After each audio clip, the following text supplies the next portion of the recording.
I'm just trying to choose my favourite hymn for today's programme. You know, there are hymns that take you on a trip down memory lane, hymns that help you through the hard times, and hymns that you simply enjoy singing. Well, on today's Songs of Praise, we'll be hearing the favourite hymns of some of the people that we've met recently on the programme, and I hope there'll be a few of your favourites in there too.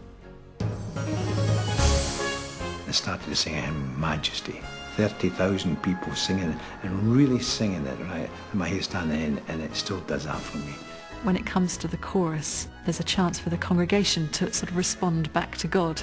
I went through a really difficult time, and the words, they really meant something very special to me.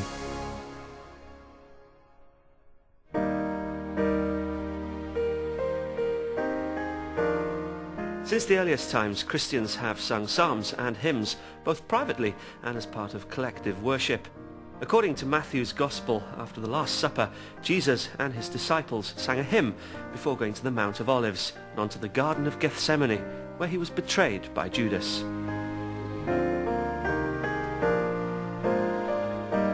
Hymn tunes can arouse feelings and stir up memories, perhaps of your team winning or losing in the cup final, a funeral or marriage. Or maybe there's a particular hymn that takes you back to being a child and sitting on the floor of the school hall waiting for that assembly to begin.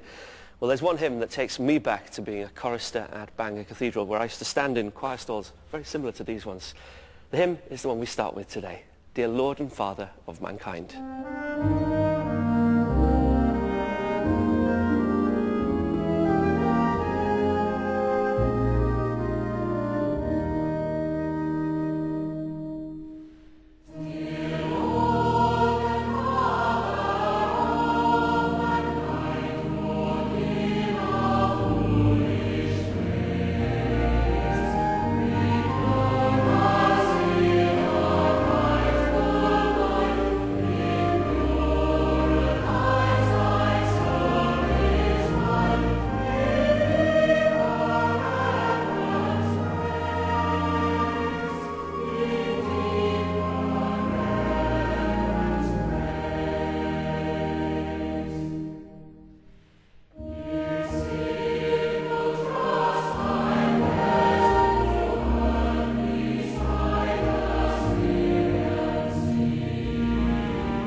We've met so many inspirational people over the years on Songs of Praise, and those people themselves have very often been inspired by a particular piece of music.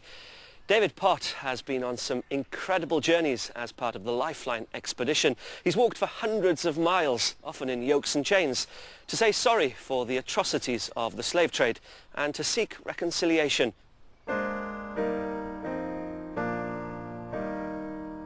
I've always been a person who's been interested in journey and pilgrimage, and often God's called me into initiatives that are connected with both reconciliation and journey, and most notably in the Lifeline Expedition, where we have been journeying in relation to the legacies of the Atlantic slave trade. It's often been very difficult to press on with those journeys, and I've found that Bunyan's famous hymn, "To Be a Pilgrim," has been a great resource and a wonderful help, especially, you know, there's no discouragement which will make him once relent his first avowed intent to be a pilgrim, just to press on through whatever difficulties and opposition you face.